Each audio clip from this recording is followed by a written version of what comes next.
Bonjour à tous, je vous propose de commencer ce webinaire. Donc, bienvenue à tous pour ce webinaire donc dédié au livre blanc qui a été élaboré dans le cadre du programme Grand Testeur qui comporte les 10 commandements de l'expérimentation territoriale. Donc, c'est un webinaire qui est organisé dans le cadre du programme Grand Testeur dont je vais vous reparler dans un instant, voilà, qui est opéré par Quantinov Plus, l'Agence d'innovation et de prospection internationale du Grand Est, avec le soutien de la région Grand Est. Donc, avant de rentrer dans le vif du sujet, pour faire une piqûre de rappel pour ceux qui nous connaissent peut-être un peu moins et ceux qui ne nous connaîtraient pas, le programme Grand Testeur, en fait, c'est un programme qui vise à faciliter la collaboration entre les territoires et les offres de solutions innovantes du Grand Est. Ça part du constat qu'on a des territoires en transition dans le Grand Est et qu'en face, on va avoir des produits et services innovants développés par ce que nous, on appelle des offres de solutions, qui peuvent être des entreprises, mais également des laboratoires, des associations. Et ces produits et services innovants développés en Grand Est vont pouvoir répondre aux enjeux de transition des territoires. En somme, l'objectif du programme, c'est vraiment d'accélérer les transitions des territoires en soutenant le développement économique des entreprises régionales et donc de faire du territoire du Grand Est un laboratoire d'innovation et d'expérimentation à ciel ouvert au cœur de l'Europe. En termes de thématiques, donc on parle de transition, mais on est loin d'être que sur le sujet de la transition écologique, qui fait beaucoup parler d'elle. On a, on va dire, notre action qui peut se positionner sur différentes thématiques, donc tout ce qui est territoire durable, territoire numérique, territoire attractif, inclusif, et en fait, on peut être positionné sur tout ce qui va relever des compétences, notamment des collectivités territoriales. Voilà, donc un angle thématique assez large. Et par contre, le cœur du programme, c'est cette notion d'expérimentation dont on va parler plus en détail aujourd'hui. Concrètement, nos actions, on a un rôle d'identification, de qualification et de référencement de solutions innovantes en région. Aujourd'hui, on a un catalogue de 80 solutions innovantes développées en région en destination des territoires, des collectivités territoriales. Ces solutions, vous pouvez les retrouver sur le site de Grand Testeur. Vous voyez l'adresse en bas de slide. On a également une action de soutien à la mise en œuvre de projets d'expérimentation. Donc, on va pouvoir apporter un conseil de premier niveau pour faciliter la mise en œuvre de projets d'expérimentation entre entreprises innovantes du Grand Est et collectivités territoriales. Un rôle d'animation d'écosystème, donc dans un écosystème mixte, justement, pour favoriser les rencontres et les retours d'expérience. Et enfin, également une action de fédération d'un réseau de territoires d'expérimentation dans le Grand Est. Voilà, on essaie de fédérer les collectivités qui travaillent plus spécifiquement dans des dynamiques expérimentales. Et donc, dans le cadre de ce programme, il a vu le jour il y a maintenant 2 ans et demi, donc fin 2020. On a pu collecter, concaténer pas mal de retours d'expérience, identifier pas mal de projets.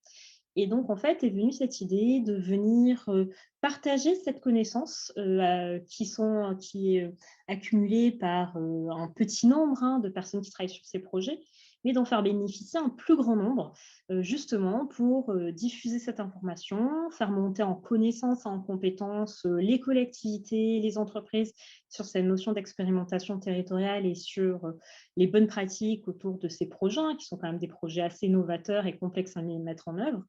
Et donc, on a eu la chance de travailler au sein de l'équipe Grand Testeur sur la co-construction d'un livre blanc, donc d'un document un peu qui rassemble les bonnes pratiques et des exemples de projets d'expérimentation qui ont eu lieu dans le Grand Est. Concrètement, pourquoi ce livre blanc? D'une part, parce que les collectivités territoriales manquent souvent de ressources et de compétences pour mener à bien des projets avec des entreprises innovantes. Mais également, les startups, PME, entreprises innovantes du territoire connaissent peu le fonctionnement des acteurs publics et peinent à collaborer justement avec ce type d'acteurs. Et donc, ce livre blanc, c'était justement une réponse à un besoin constaté sur ces deux cibles.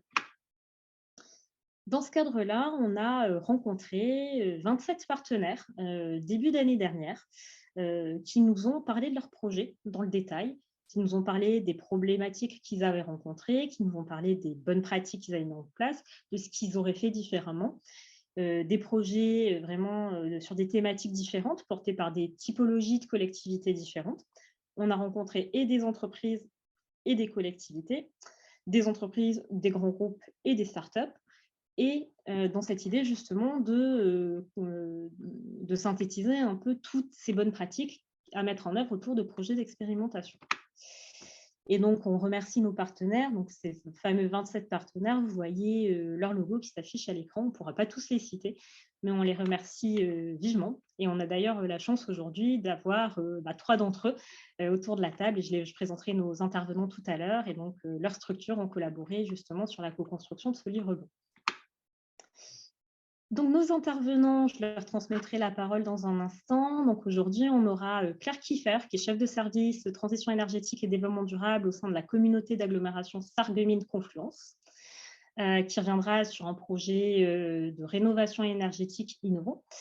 On aura Christine Landry, chargée d'affaires informatiques au sein de l'Eurométropole de Strasbourg, qui nous parlera d'un projet de maîtrise énergétique par numérique qui a eu lieu au sein de l'Eurométropole de Strasbourg. Et puis enfin, Patrick Bayot, qui a co-construit une solution de pilotage des communes collaboratif, notamment pour les maires en lien avec leurs équipes, qui s'appelle Piloter ma commune, et qui reviendra justement sur ce travail qu'il a amorcé avec des maires. Et donc, sans plus tarder, peut-être on peut rentrer dans ces fameux 10 commandements d'expérimentation. Donc, 10 commandements, pourquoi? Parce que c'est 10, on va dire, grandes règles à suivre quand on cherche à mettre en œuvre un projet d'expérimentation entre entreprises innovantes et collectivités territoriales. Et peut-être, depuis le début de ce webinaire, vous demandez qu'est-ce que l'expérimentation territoriale? Parce que pour ceux qui nous suivent un peu moins, ça peut être quelque chose qui est encore un peu conceptuel.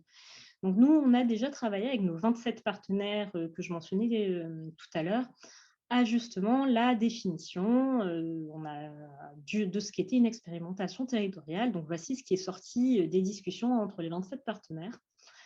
L'expérimentation territoriale, c'est un test en conditions réelles sur un territoire délimité, une durée finie d'une solution innovante. Donc, on voit bien qu'il y a vraiment cette notion de test, de conditions réelles, et avec un territoire et une durée délimitée. Il faut bien le garder en tête, ce n'est pas un déploiement pérenne, une expérimentation. C'est un test qui est mené à minima par un binôme constitué par un offreur de solutions et un terrain d'expérimentation porteur d'un besoin. Donc, en fait, nous, les projets qu'on va suivre dans le cadre du programme et ceux qui ont été interrogés dans le cadre du livre blanc, c'est des projets où il y avait à minima un territoire d'expérimentation, souvent une collectivité ou une structure annexe d'une collectivité, et un offreur de solutions qui était souvent une entreprise innovante. Donc, c'était à minima un binôme, mais des fois, ça peut être des projets bien plus complexes, avec bien plus d'acteurs, avec plusieurs entreprises, avec plusieurs collectivités, etc. On essaye simplement de simplifier pour rendre l'expérimentation plus accessible pour les gens qui s'y lanceraient pour la première fois. Et donc, cette expérimentation, elle a pour objectif d'apporter des réponses aux interrogations initialement exprimées par les parties prenantes. Donc, si on expérimente, ce n'est pas simplement pour faire de la communication, c'est pour avoir des réponses à certaines incertitudes. Et donc, ça, on en reparlera, mais c'est un pan très important aussi de l'expérimentation que celui de, notamment, l'évaluation de projet. Et donc, maintenant qu'on a défini ce qu'était une expérimentation territoriale, on va pouvoir revenir sur les 10 commandements de cette expérimentation territoriale. Donc, comment va se dérouler ce webinaire? C'est qu'on va présenter quelques commandements et chaque fois, on va avoir une prise de parole d'un intervenant qui apportera un témoignage sur comment, dans son projet, il a mis en œuvre certains de ces commandements. Je vous précise qu'on a un module questions-réponses dans la plateforme Zoom. Donc, vous pouvez poser vos questions tout au long du webinaire et les intervenants pourront venir y répondre par écrit. Et on aura également un temps de questions-réponses à la fin, si on ne prend pas trop de retard. Donc, on pourra aussi prendre des questions à l'oral. Mais je vous invite vraiment, en cours de webinaire, à poser vos questions dans le chat. Dans le module questions-réponses. Voilà. Je vous informe aussi qu'il y aura un replay de ce webinaire. Voilà, donc vous pourrez réaccéder à tout ce qui se passe aujourd'hui ou le transférer à des collègues.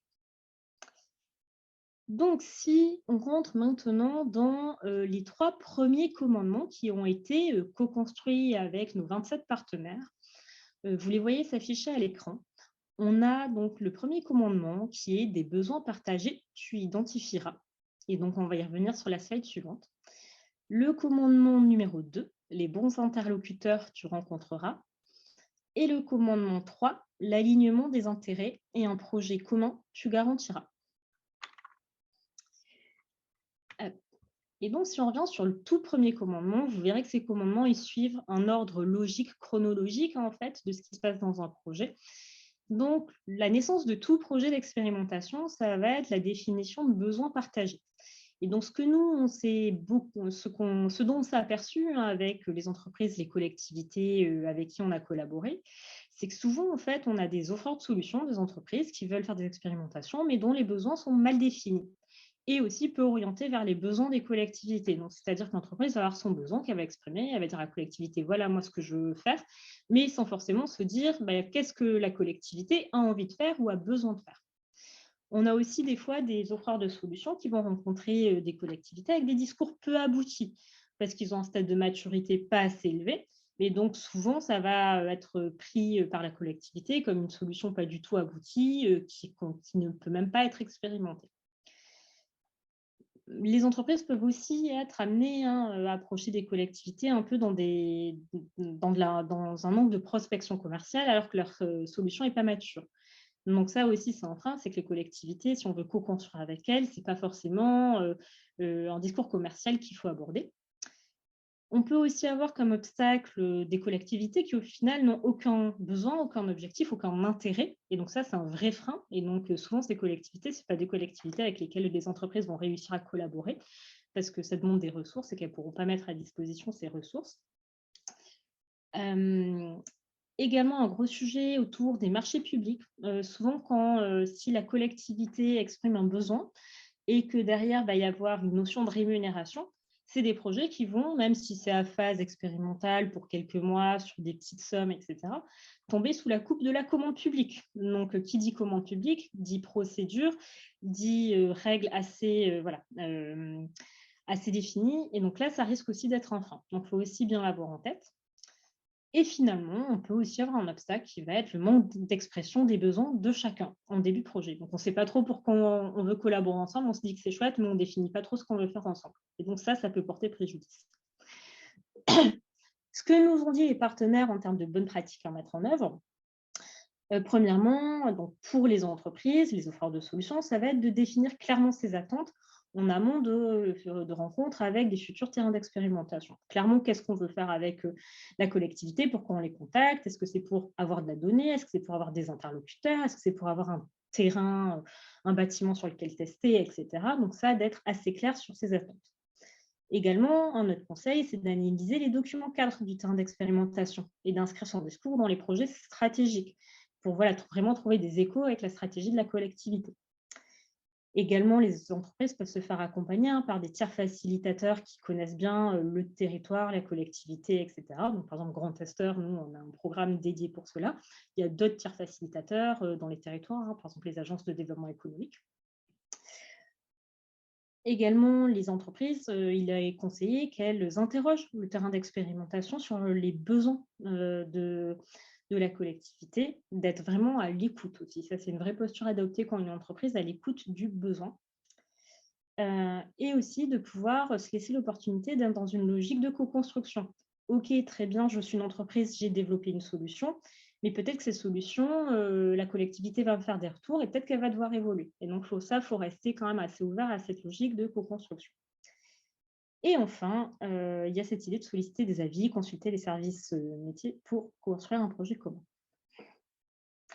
Côté terrain d'expérimentation, pareillement, quand on a envie d'aller dans un projet d'expérimentation, il y a vraiment une posture adoptée, c'est celle de ne pas avoir d'a priori sur la solution à utiliser ou le chemin pour y parvenir. Donc, en fait, réfléchir plutôt en termes d'usage et de besoin que de cahier des charges. Également, il peut être conseillé de faire du sourcing au sein de l'écosystème innovant local et de rencontrer des offres de solutions innovantes pour justement se dire quel est le champ des possibles pour répondre à mon projet, à ma problématique. Également, peut être envisagé de communiquer sur ces besoins largement à l'attention de l'écosystème d'innovation, en les publiant, les affichant sur des médias.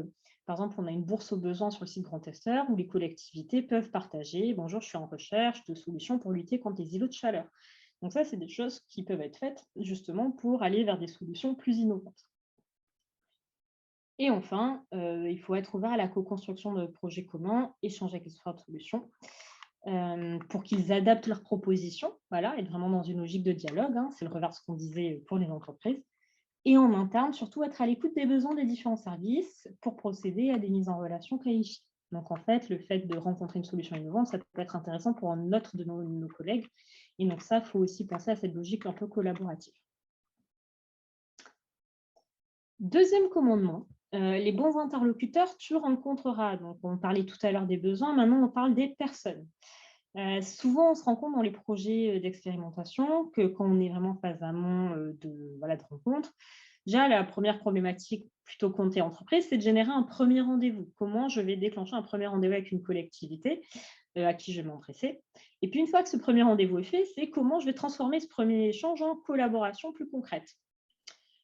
Un autre frein recensé par nos partenaires, c'est l'absence de référents et d'interlocuteurs uniques au sein du terrain d'expérimentation. Donc, pas mal d'entreprises nous ont dit « Ah bah moi, je suis passée par 4 services différents, 6 interlocuteurs, et au final, personne n'a donné suite et j'ai perdu beaucoup de temps. » Donc ça, c'est un vrai frein rencontré par les entreprises innovantes.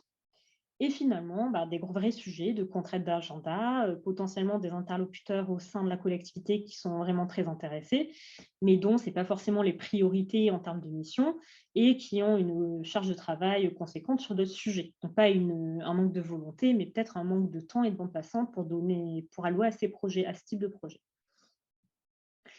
Donc, pour justement favoriser l'identification et le lien avec les bons interlocuteurs, il peut être conseillé aux entreprises, aux offreurs de solutions, d'analyser finement les élus, les services, de cartographier les réseaux d'influence, d'essayer d'identifier qui seraient les meilleurs porteurs de projets, les meilleurs contacts. Et également, dans cette démarche d'identifier les bons contacts, les porteurs de projets peuvent se faire accompagner d'un tiers facilitateur. Comme je le disais tout à l'heure pour la qualification des besoins, on a, que ce soit Grand I9+, l'agence d'innovation, ou que ce soit des agences de développement économique ou des incubateurs, il y a des liens qui existent avec les collectivités, donc on peut aider les entreprises à identifier qui serait le bon interlocuteur. Ensuite, il y a cette notion d'identifier et d'animer le binôme élu-service dans la durée. Donc là, en fait, il faut savoir que dans les collectivités, on va avoir les services qui vont être les opérationnels qui vont mettre en œuvre le projet et les élus qui vont impulser la stratégie, le cap. Et c'est souvent bien d'avoir les deux à bord dans un projet d'expérimentation. Ce qui reboucle aussi avec le point suivant qui est sur la priorité politique, le portage d'un élu. Et finalement aussi se dire qu'il faut quand même essayer de garder un maximum le lien avec l'interlocuteur opérationnel. Donc garder un lien de proximité, éventuellement faire de relances, etc. Et pas forcément baisser les bras. Souvent, les interlocuteurs opérationnels au sein des collectivités vont mettre du temps à répondre. Tout ça pour une question de bande passante et pas nécessairement de désintérêt pour le projet. Donc de gérer aussi cela avec diplomatie et compréhension. Côté terrain d'expérimentation, si on veut justement favoriser le fait que les entreprises identifient les bons interlocuteurs et prennent contact avec les bonnes personnes, si on est dans vraiment une logique d'être ouvert à ce type de collaboration, il va être conseillé d'indiquer le nom des personnes référentes sur les projets stratégiques ou sur les projets d'innovation dans les communications externes. Ce n'est pas souvent fait. Alors peut-être parce qu'on ne souhaite pas nécessairement le dire et qu'on ne souhaite pas que ces personnes se fassent contacter, mais si on le souhaite, autant indiquer directement quel est le bon interlocuteur. Ça va faciliter la vie aux entreprises qui pourront vous contacter.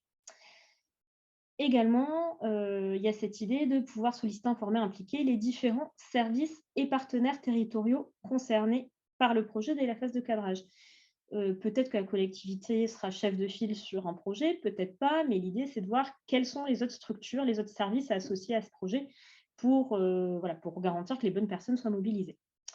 Et également, en cas de doute, on peut demander à un tiers facilitateur de faire une mise en relation avec des entreprises. Si on a un besoin d'innovation, on peut demander à un tiers facilitateur de venir nous faire une mise en relation pour se prémunir d'une approche trop commerciale. Une autre recommandation sur le comment faire ensemble, donc les bonnes pratiques, on va dire, pour les deux cibles, il y a vraiment cet enjeu de bien nommer explicitement des chefs de projet, de savoir qui est l'interlocuteur, le guichet unique, si on veut dire, ce qui ne veut pas dire qu'on n'a pas plusieurs personnes impliquées sur le projet, mais qui va être le contact principal côté territoire d'expérimentation et côté entreprise. S'assurer d'un portage politique dans la mesure du possible, hein, et si c'est pertinent. S'appuyer sur un tiers facilitateur pour faciliter les discussions, la bonne compréhension des jeux d'acteurs. Et organiser des réunions de présentation du projet avec les partenaires. Donc vraiment diffuser une bonne connaissance dès le début pour identifier les bons interlocuteurs. Donc ça, c'était donc pour le commandement numéro 2. Sachant que tout ce que je présente ici, c'est des choses que vous allez retrouver dans le livre blanc que vous pouvez télécharger sur le site de Grand Tester. Donc vous avez la présentation qui vous est diffusée, mais tout ça, c'est écrit dans le livre blanc, donc vous pouvez y accéder sans aucun souci. Et donc, le commandement 3, l'alignement des intérêts et un projet commun tu garantiras. Donc là, c'est l'étape suivante. On a rencontré les bons interlocuteurs, il y a a priori un intérêt, comment on va aller sur l'étape suivante qui est le cadrage. Et aujourd'hui, on va se rendre compte qu'il va y avoir pas mal de freins dans les projets d'expérimentation. Si on cadre mal un projet, en fait, ça peut durer des mois avant que ça aboutisse ou ça peut faire équilibrer. On peut avoir des projets qui vont être peu sécurisés juridiquement s'ils sont mal cadrés, qui vont déraper en cours de route en termes soit de ressources allouées au projet, soit de mobilisation des parties prenantes qui vont se désolidariser du projet. Et également, un des freins, c'est l'absence d'une analyse de risque en amont. C'est-à-dire se dire quels sont les risques qui peuvent arriver en cours de projet pour que tout le monde soit bien informé et qu'on les garde en tête et pas que ça arrive et à un moment, c'est trop tard. Ce qui va être recommandé aux entreprises, aux offreurs de solutions sur cette phase vraiment de cadrage, vraiment qu'on est plus dans une logique un peu plus avancée, c'est d'être transparent sur la maturité de la solution et sur les contraintes de l'entreprise en termes de financement et de ressources humaines. On est dans une relation de confiance et donc on a intérêt à être transparent avec notre partenaire. Voilà, et donc ça, ne pas le cacher si on a un souci, le dire et puis que le partenaire puisse en prendre bien note. Assurer une bonne compréhension aussi de la solution en organisant des temps de présentation avec chaque partie prenante. Donc, visite démonstrateur, des démos de solutions, etc. De bien s'assurer que tout le monde a une bonne compréhension de la solution qu'on essaye d'expérimenter. Alors, quand on dit solution, ça peut être des solutions numériques, des plateformes, mais ça peut être des solutions comme des méthaniseurs, des bornes sans contact, etc. Donc, vraiment des choses un peu plus dans le dur qu'il faut peut-être se déplacer sur le terrain pour aller voir. Côté terrain d'expérimentation, ce qui va être conseillé, c'est de bien expliquer à l'offreur le contexte dans lequel s'insère le projet. Est-ce que c'est dans le cadre d'un plan stratégique? Est-ce que c'est porté politiquement? Quelles sont les parties prenantes qui gravitent autour de ce sujet, etc. Parce que l'offreur de solutions, l'entreprise, souvent, elle n'a pas tous ces tenants et aboutissants et ça va l'aider à mieux aborder son projet. Également, le terrain d'expérimentation, la collectivité a tout intérêt à partager à l'offreur de solutions ses craintes, ses réserves, par rapport à la solution ou par rapport aux capacités de l'entreprise de mettre en œuvre. Au moins, l'entreprise sait à quoi s'en tenir, peut prendre des mesures rectificatives, etc. Donc ça, si c'est cadré en amont, c'est plutôt positif. Et donc, ensemble, donc des deux côtés, ce qu'ils ont intérêt à faire, bien sûr, chacun exprime ses attentes de manière transparente. Définir une sémantique commune, donc s'assurer qu'on comprenne bien la même chose, qu'on s'exprime bien dans le même langage. Travailler, échanger, valider un document de cadrage du projet qui permet de s'assurer que tout le monde a la même compréhension du projet. Préciser quelles ressources seront mobilisées par qui, et quand on dit ressources, c'est ressources humaines, ressources matérielles, ressources financières ou expertise, voire même le réseau. Déterminer un calendrier de collaboration en laissant une marge de manœuvre en cas d'imprévu et se dire, voilà, c'est quoi les grands jalons du projet, quand est-ce qu'on va faire peut-être la réunion de bilan, etc. Évoquer dès la phase de cadrage les incertitudes à lever et co-construire des indicateurs à suivre lors de l'expérimentation. Ne laisser aucune zone d'incertitude ou encore réaliser une analyse des risques et déterminer les responsabilités de chaque partie prenante. Donc voilà un peu ce commandement, là il revient vraiment sur cette logique de cadrage de projet qui, quand tout le monde sera sécurisé, pourra mener à une contractualisation. Mais on insiste vraiment sur cette importance, et les partenaires ont insisté sur cette importance de bien cadrer le projet de manière collaborative et que tout le monde ait une vision alignée sur les projets à mettre en œuvre. Et donc, voilà, pour incarner ces 3 premiers commandements, après une présentation assez descendante, on voulait donner la parole à Claire Kiffer de la communauté d'agglomération Sarreguemines Confluence pour qu'elle vienne justement illustrer des actions qui ont été mises en œuvre par l'agglomération dans le cadre d'un projet avec la société Cozy Habitat Et donc là, je vais peut-être commencer par vous poser une première question. Hem, Est-ce que déjà, pour commencer, vous pourriez dire quelques mots sur la communauté d'agglomération de Sarreguemines-Confluence, ce fameux projet avec la société, Cozy Habitat et peut-être expliquer en quelques mots, voilà, quel était un peu l'aspect innovant de ce projet? Oui, merci Alizé. Alors, vous pouvez passer à la 1re slide, merci. Donc, oui, pour resituer un petit peu, le contexte, la communauté d'agglomération Sarreguemines-Confluence, c'est pas forcément une grosse collectivité, hein. C'est, une petite agglo de 65 000 habitants, 38 communes avec, une ville-centre, la ville de Sarreguemines, environ 20-22 000 habitants. Donc on n'est pas forcément, voilà une grande collectivité avec, beaucoup de monde, beaucoup de personnel, beaucoup d'agents, mais néanmoins, on souhaite, effectivement travailler, et souvent expérimenter, parfois sans vraiment s'en rendre compte aussi. Mais, on a aussi une culture de la régie, on fait beaucoup de choses en interne. Hem, voilà, pour situer un petit peu, le contexte de la collectivité et puis au niveau géographique, voilà, ce qui est intéressant aussi, c'est qu'on a un territoire transfrontalier. On a une frontière commune avec l'Allemagne. Voilà. Donc au niveau, du projet alors, le projet c'est une opération de massification de l'isolation des combles perdus.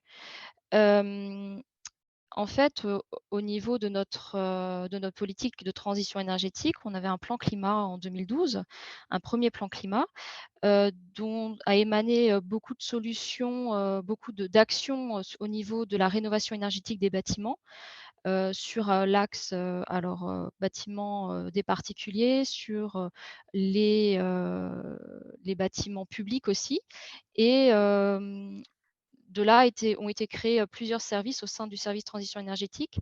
Un service, aux particuliers qu'on appelle le service clé. Pour ceux qui connaissent, en fait, c'est notre plateforme de rénovation énergétique de l'habitat, avec, une chargée de mission à temps plein, qui travaille, et qui accompagne les particuliers, à un niveau assez poussé puisque, on ne fait pas uniquement de l'information, on accompagne les particuliers, à la recherche de financement, à la recherche des entreprises pour réaliser les travaux.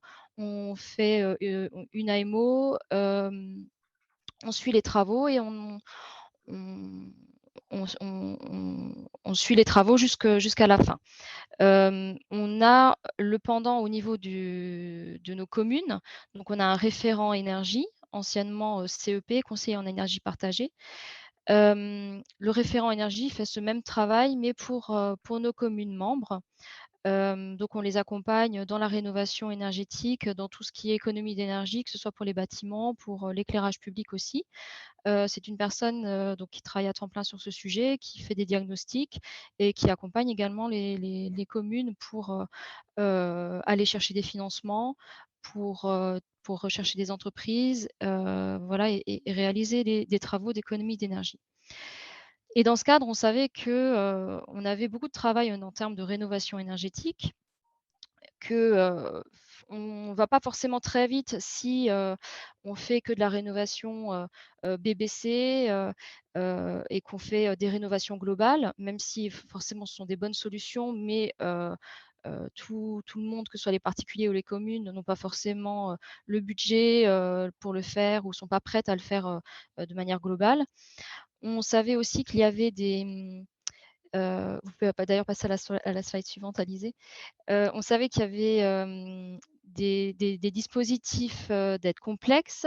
On savait que, il y a beaucoup de démarchages et d'entreprises, alors qui font, parfois assez frauduleuses ou voilà, des entreprises qui ne sont pas sérieuses, notamment dans l'isolation des combles. Donc on a fait ce constat et puis, voilà, on s'est dit, on la volonté en fait des élus, ce qu'on nous a demandé, c'était de passer à l'action rapidement, d'être efficace, pour réduire, les émissions de gaz à effet de serre sur le territoire. Voilà, nos élus ont bien en tête les différents rapports du GIEC. Ils se rendent compte qu'il faut agir, voilà, il faut agir rapidement et il faut être efficace. Donc, on a pensé à la massification de l'isolation des combles. On a fait, du sourcing, avec, des entreprises et notamment l'entreprise Cozy Habitat, on a forcément, consulté pour en fait, alors on n'était pas maître d'ouvrage, on a souhaité avoir un rôle de facilitateur et de proposer à nos communes membres, pour commencer, un dispositif qui leur permettait de réaliser les travaux, de bénéficier des aides financières, sans avoir, à passer du temps sur, de la consultation des entreprises, sur la récupération des subventions et aussi, qu'elles s'assurent que l'agglo étant garante, les travaux seront bien faits et par une entreprise fiable et sérieuse. Donc on a fait ce sourcing, on a fait une consultation et l'offre qui nous semblait la plus intéressante était celle donc de Cozy Habitat, qui d'ailleurs est une entreprise sarregueminoise. On a beaucoup travaillé en amont avec eux. Il y a eu beaucoup de réunions de travail. Hem, on a, défini ensemble le projet, on était vraiment sur la même longueur d'onde et on a créé ensemble, un cadre. Alors hors cadre en fait, on était un peu hors cadre puisque, on a fait ce travail de consultation et de négociation, pour le compte de nos communes membres. Finalement, on a, rédigé après la consultation une lettre d'engagement avec, Cozy Habitat qui s'engageait en fait à proposer aux communes, une offre tarifaire, qu'on avait négociée ensemble, enfin qui était dans leur en fait, réponse à la consultation et qui défiait toute concurrence puisqu'on était à 0 € du mètre carré pour la réalisation de l'isolation des combles, grâce au certificat d'économie d'énergie, au C2E. À ce moment-là, en tout cas en 2018. Et donc, voilà, en 2019-2020, les travaux ont été réalisés. On peut passer à la slide suivante. Et au niveau des résultats, donc on avait, au préalable estimé, on avait consulté les communes en leur disant: «Voilà, on vous propose, de travailler sur une opération d'isolation des combles. Est-ce que vous avez du potentiel à isoler?» Donc on nous avait répondu, on avait estimé à 30 bâtiments, 8 000 m² à isoler. Au final, et vu les conditions tarifaires et certainement aussi le bouche à oreille et le fait que ça se passait très bien, on a réalisé, on a isolé 88 bâtiments, soit 17 500 m², ce qui pour les communes a engendré une économie, alors une économie à l'investissement, hein, pas au fonctionnement, mais à l'investissement, une économie de 287 500 €. Hem et pourquoi ça a fonctionné? Bah, parce que justement l'agglo était là, en tant que garante et prescripteur de cette solution et s'est assuré que l'entreprise était une entreprise de confiance et une entreprise sérieuse, qui faisait, le travail dans les règles. Et au final, ça s'est tellement bien passé que, on a décidé de dupliquer, ce projet, auprès des particuliers. Donc, le projet a été repris par notre service clé, après notre référent énergie, par le service clé. Donc là, vous voyez, un flyer, de communication pour les particuliers. Alors les conditions tarifaires en raison des certificats d'économie d'énergie ne sont pas les mêmes pour les particuliers et pour les communes. Néanmoins, le fait, de massifier, et de faire du volume permet de diminuer les prix. Donc, vous avez tous en tête, voilà, l'isolation des combles à 1 €. Heu, En vérité, c'est pas tout le monde n'y est pas éligible, même si, certaines entreprises le font croire, mais justement, on voulait lutter contre ça. Donc, l'entreprise Cozy Habitat a proposé de l'isolation des combles à 1 € pour les personnes qui étaient éligibles, en vérifiant les conditions d'éligibilité et pour celles qui n'étaient pas éligibles, on a pu avoir un tarif grâce au volume, grâce aux efforts de Cozy Habitat et au certificat d'économie d'énergie, un maximum de 5 € par mètre carré, sachant qu'on est en moyenne, sur des prix entre 15 et 20 € du mètre carré. Et finalement, voilà, cette opération, a bien fonctionné aussi et on a réalisé encore sur les bâtiments privés, on a isolé 226 bâtiments, 17 100 m² sur les maisons particulières. Voilà pour notre projet. Merci pour la présentation du projet. Et peut-être alors en 2-3 minutes, est-ce que Claire, vous pouvez revenir justement sur, les bonnes pratiques que vous avez mis en œuvre dans le projet, que ce soit sur, la détection de fraude solutions, sur, l'identification des interlocuteurs ou la définition des interlocuteurs ou le cadrage du projet, qui sont des bonnes pratiques, voilà, qui peuvent être transposées à d'autres projets? Oui, alors en fait, ce qui a fait que le projet a fonctionné, je pense effectivement, c'est, le fait que ça a été porté quand même à haut niveau. Heu, alors notre vice-président en charge du projet était très présent. Il a vraiment impulsé la démarche. Notre directeur des services techniques également. Donc ça aide beaucoup, d'avoir, cette présence et ce soutien pour mettre en œuvre des projets qui sont un petit peu qui sortent un peu de l'ordinaire. Ce qui était un petit peu innovant chez nous finalement, c'était pas la solution, hein, l'isolation des combles, ça a rien de sorcier, mais c'est plutôt la manière de faire, le fait de, contractualiser pour le compte des communes, d'avoir ce rôle de facilitateur, c'est la démarche qui est un petit peu hors cadre.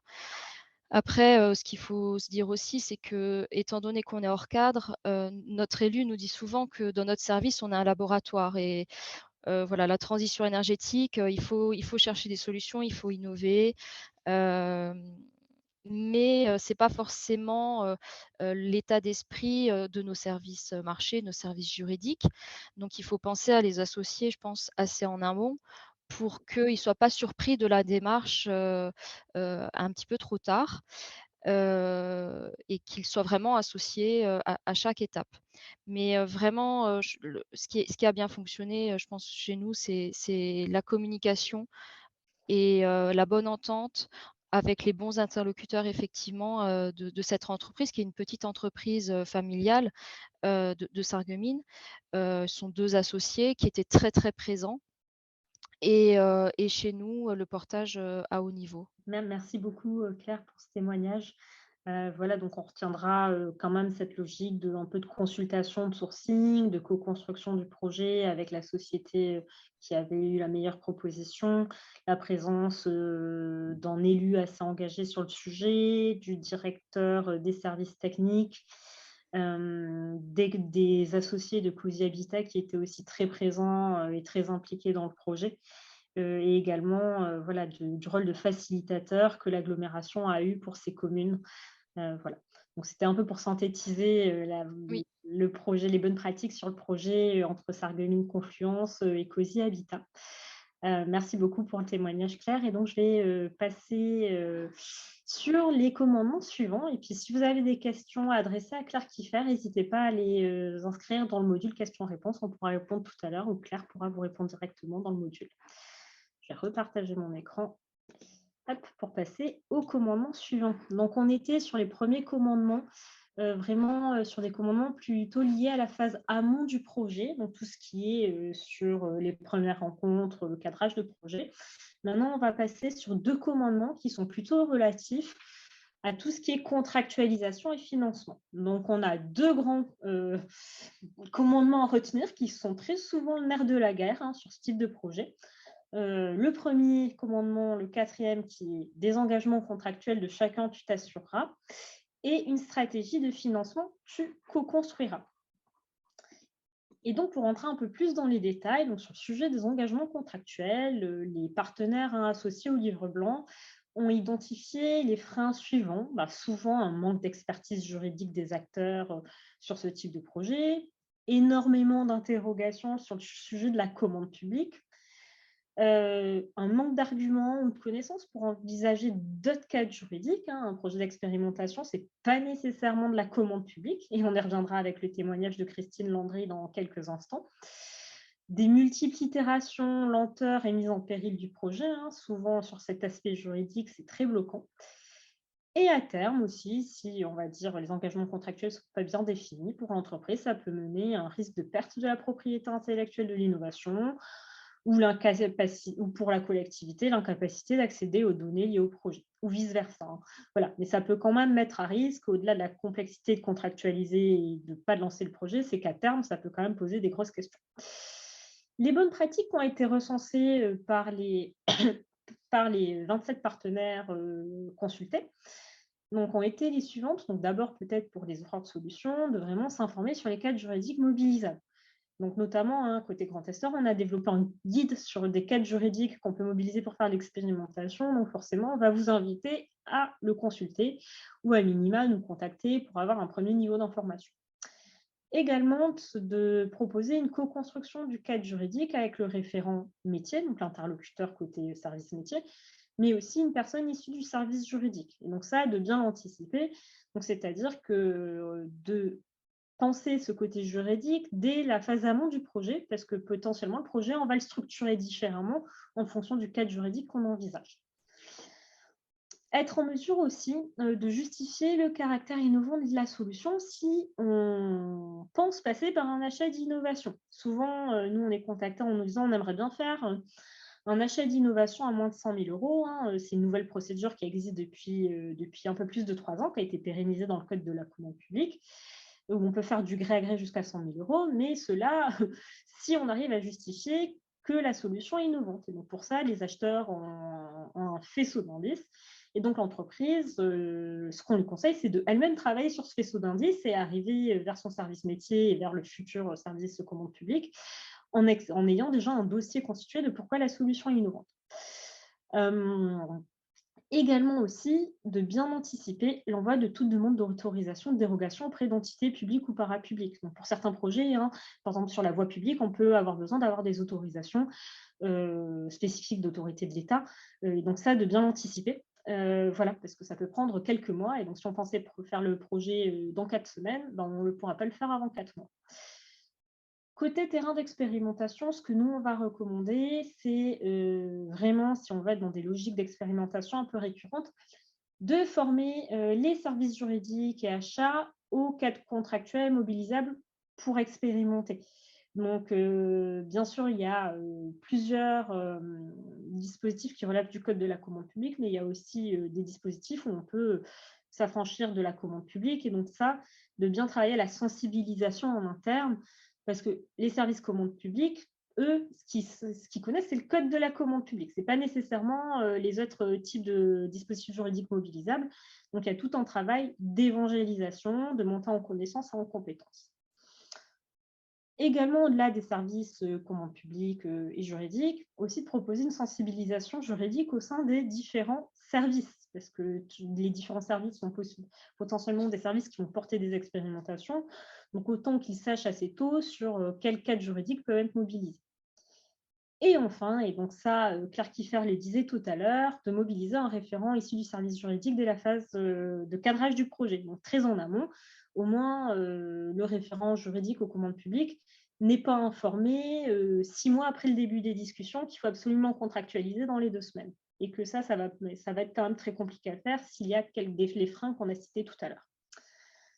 Ce qui va être aussi recommandé à l'ensemble des parties prenantes, c'est d'une part de vraiment déterminer si le projet s'insère dans le cadre de la commande publique ou non. La commande publique, ça va aussi dépendre s'il y a un besoin précis exprimé par la collectivité, donc il peut s'incarner par un cahier des charges, et une rétribution financière. S'il n'y a pas de besoin précis ni de rétribution financière, a priori, on ne va pas se situer dans le cadre de la commande publique.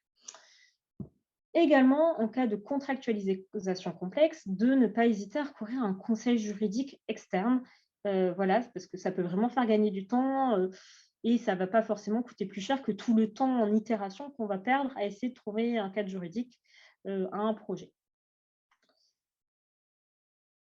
Également, un autre conseil, c'est d'inclure des clauses relatives à la propriété, à la protection des données, ainsi qu'à la propriété intellectuelle dans les contrats de collaboration, que ce soit des conventions ou des contrats d'achat, hein, pour préserver la propriété des données de la collectivité, la protection des données des citoyens, la propriété intellectuelle de la collectivité, mais aussi la propriété intellectuelle de l'entreprise.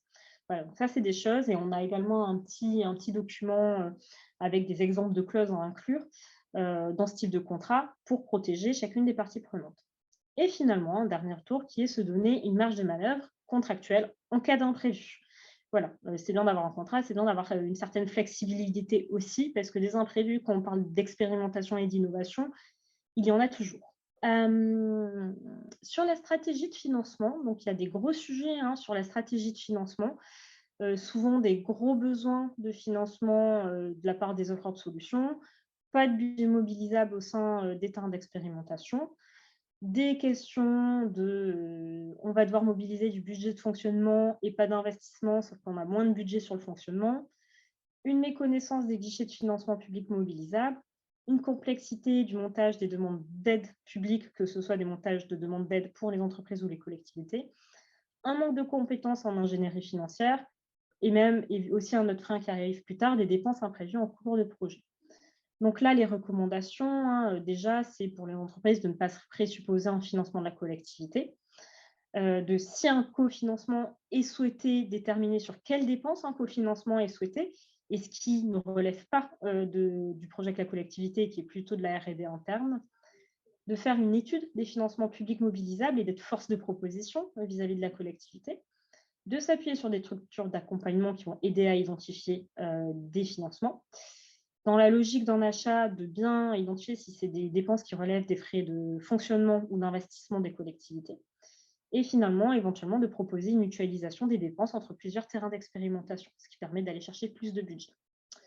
Côté des terrains d'expérimentation, il y a vraiment un enjeu, si on veut faire des projets d'innovation, d'expérimentation de manière régulière, de garder un lien de proximité avec les partenaires financeurs à l'échelle régionale, nationale, voire européenne, de provisionner des petits budgets en cas d'imprévu sur des projets, de exposer aussi aux entreprises les contraintes liées à leur modèle économique et de recommander des évolutions. Des fois, on a des entreprises qui ont des modèles économiques qui sont quand même complexes pour les collectivités. Et donc ça doit quand même être vraiment un retour à faire aux entreprises qu'elles comprennent que leur modèle économique peut être aussi un frein.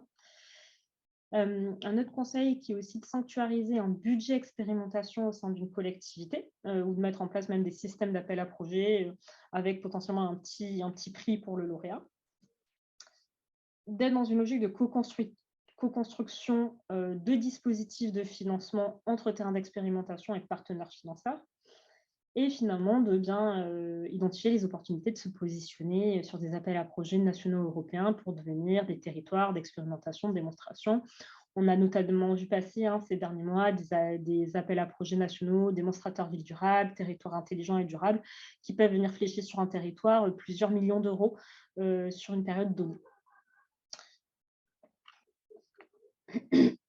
Sur les bonnes pratiques qui visent les deux parties prenantes, il y a vraiment cette importance d'être transparent sur les ressources financières, les uns envers les autres, de vraiment dimensionner le projet en fonction des ressources mobilisables. Si on a vu trop gros sur le projet, on diminue parce que les ressources, elles ne sont pas extensibles. De pouvoir avoir recours à un expert facilitateur pour identifier les guichets de financement.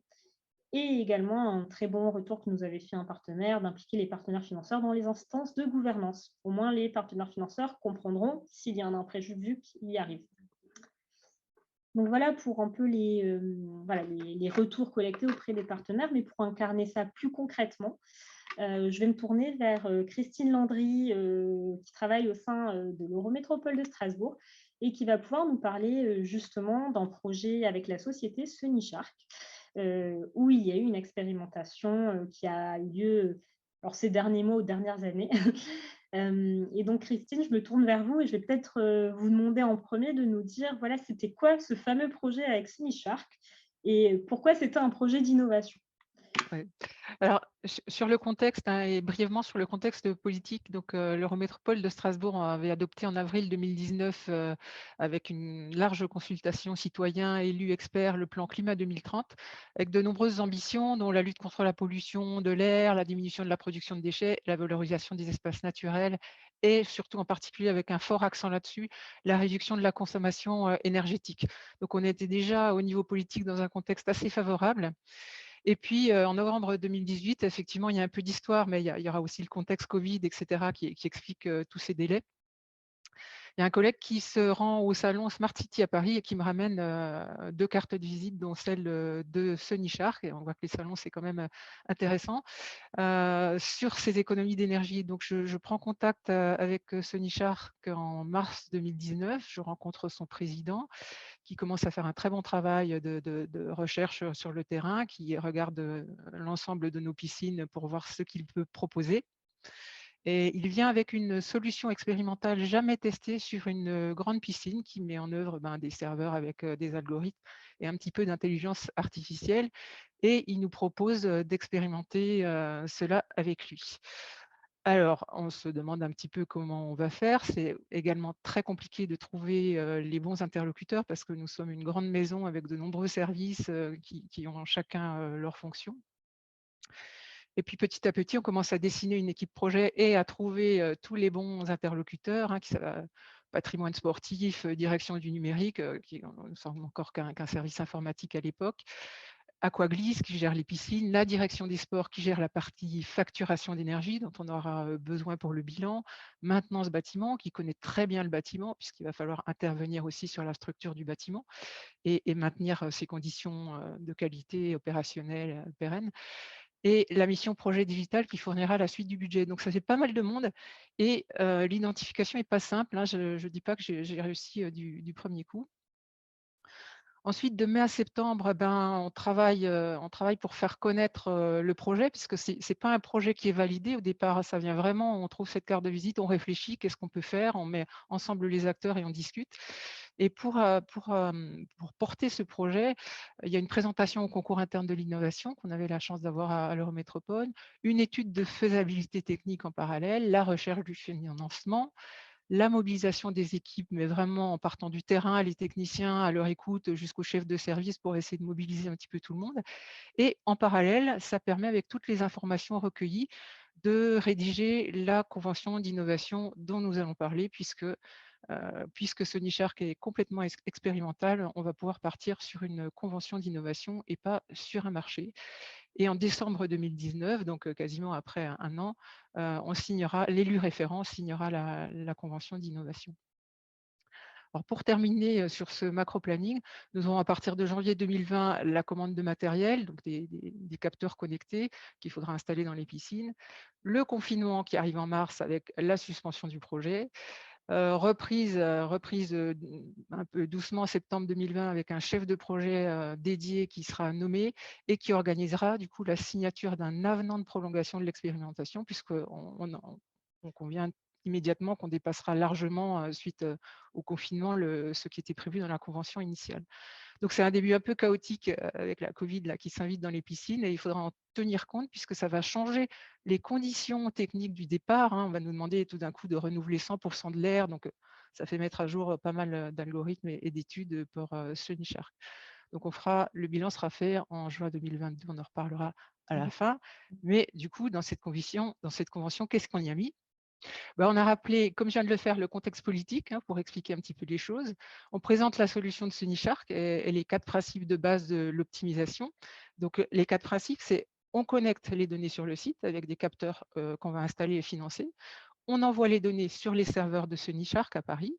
Ils font l'analyse des données avec leurs algorithmes, c'est leur cœur de métier, et une petite assistance en intelligence artificielle. Et ils renvoient des consignes d'exploitation à notre gestion centralisée de bâtiments qui est déjà en place dans la piscine et puis qui est opérationnelle. Il faut savoir qu'ils choisissent, après l'étude de l'ensemble des piscines, une piscine récemment rénovée. Donc, c'est déjà une première surprise pour nous, où ils nous expliquent que même si elle est récemment rénovée, ils pensent avoir pas mal de résultats là-dessus. Alors, voilà.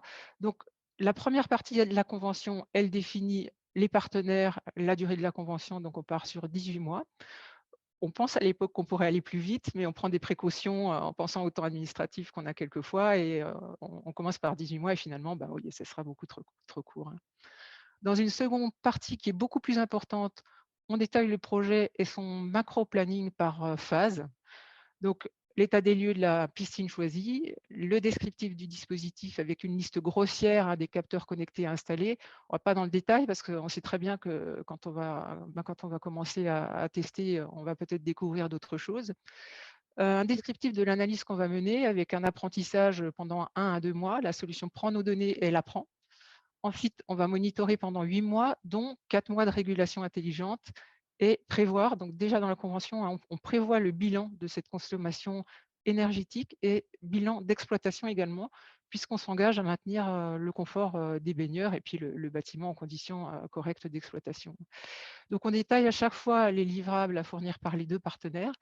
L'idée est à chaque fois de bien équilibrer et de bien définir les responsabilités des uns et des autres. On travaille sur la valorisation budgétaire en essayant également de maintenir les équilibres. Donc, on s'engage, chacun des partenaires s'engage, et je parle bien de partenaires parce que c'était un vrai partenariat avec la société, hein, ils étaient très, très présents et répondaient à nos demandes.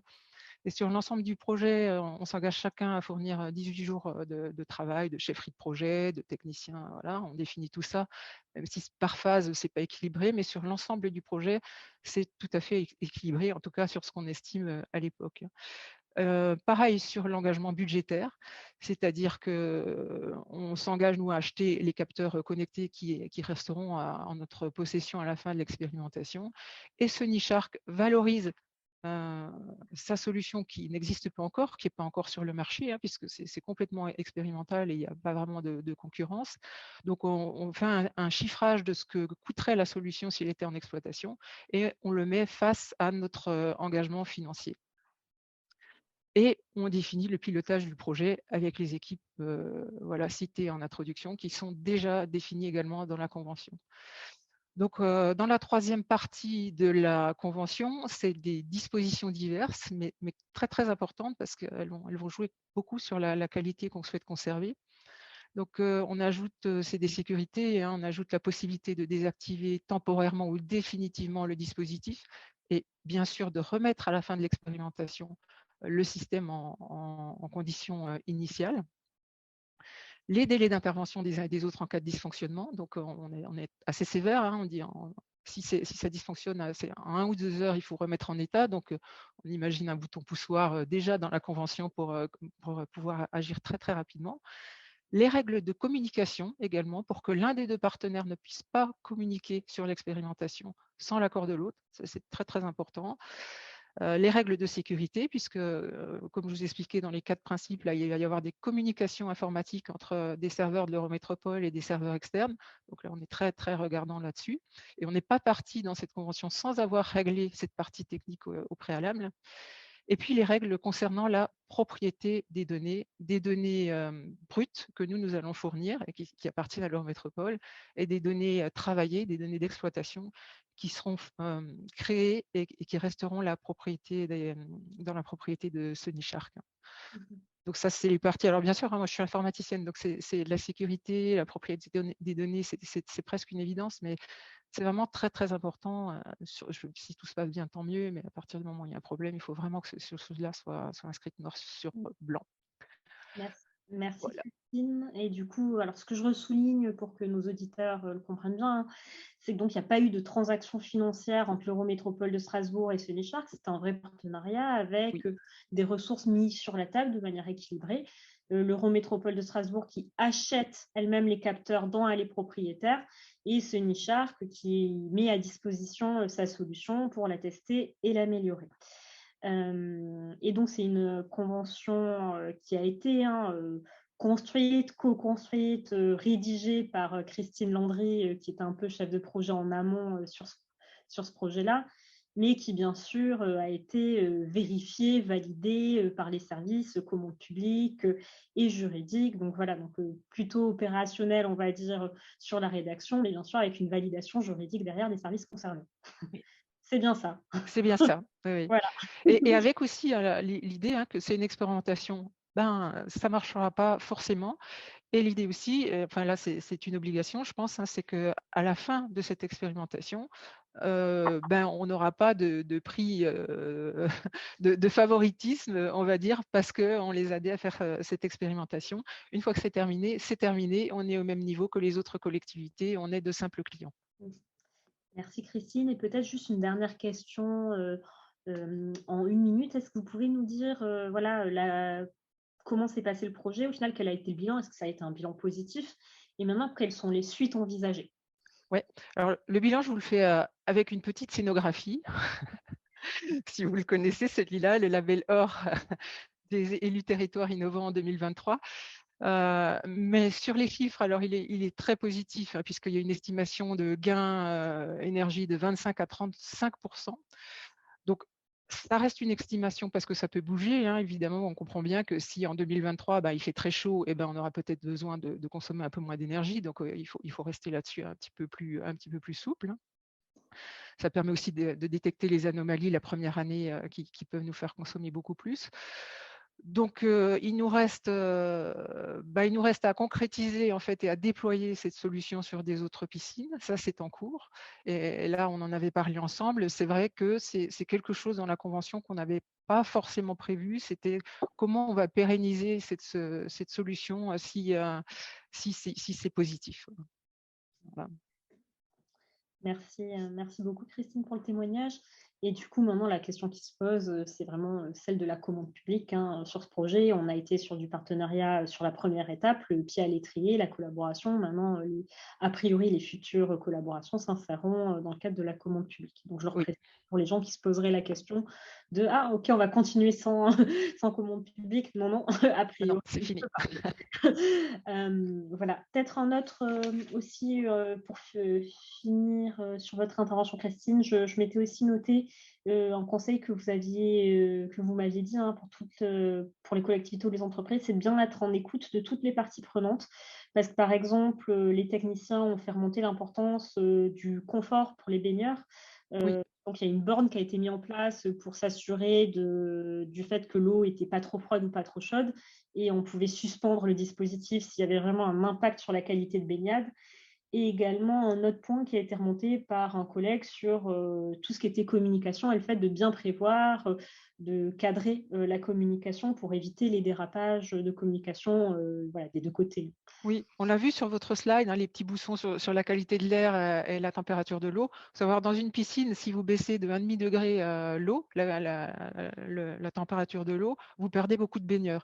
Donc, c'était très important. C'était prévu dans la convention, mais ça a été mis en œuvre après par les collègues avec ces petites bornes. On n'était pas allé jusqu'à prévoir la borne, mais on avait prévu qu'on vérifierait quand même que nos baigneurs restaient satisfaits. Okay. Merci beaucoup Christine pour le témoignage. Et donc, si vous avez des questions, n'hésitez pas à les mettre dans le module questions-réponses. Et donc, je vous propose, pour continuer, de revenir sur donc, les 4 derniers commandements, pardon, les avant-derniers commandements, les commandements 6, 7, 8 et 9 du livre blanc. Donc, le commandement dans la durée, les partenaires du projet, tu animeras. L'évolution du projet et ses suites, tu anticiperas. Une stratégie de communication, tu élaboreras. Et les usagers, tu impliqueras. Donc ça, c'est aussi nos partenaires, les 27 partenaires sollicités qui nous ont remonté ces commandements. Et donc derrière, pareillement, j'ai des slides qui les déclinent. Donc, je ne vais pas forcément rentrer dans le détail pour aussi laisser un bon temps de prise de parole à Patrick Bayot qui est avec nous aujourd'hui. Mais pour se dire, voilà, en quelques mots, l'animation du projet, des partenaires du projet, c'est quelque chose de très important une fois que le projet est lancé pour garantir l'adhésion dans la durée, pour garantir le succès du projet et éviter la démobilisation. Mais il y a aussi cet enjeu d'associer les bonnes parties prenantes, les bons participants, et de ne pas associer un trop grand nombre. Et donc, ce qui a été remonté par les partenaires en termes de bonnes pratiques, c'est de s'assurer qu'il y a bien un chef de projet bien défini des deux côtés, d'avoir un bon contact récurrent entre le chef de projet côté collectivité et le chef de projet côté entreprise, très régulier. Également, que la collectivité, le terrain d'expérimentation aide l'offreur de solutions à mobiliser les bonnes parties prenantes, parce que souvent, la collectivité a plus de légitimité sur son territoire. Donc, c'est quelque chose qui doit se faire à deux entre l'entreprise et la collectivité.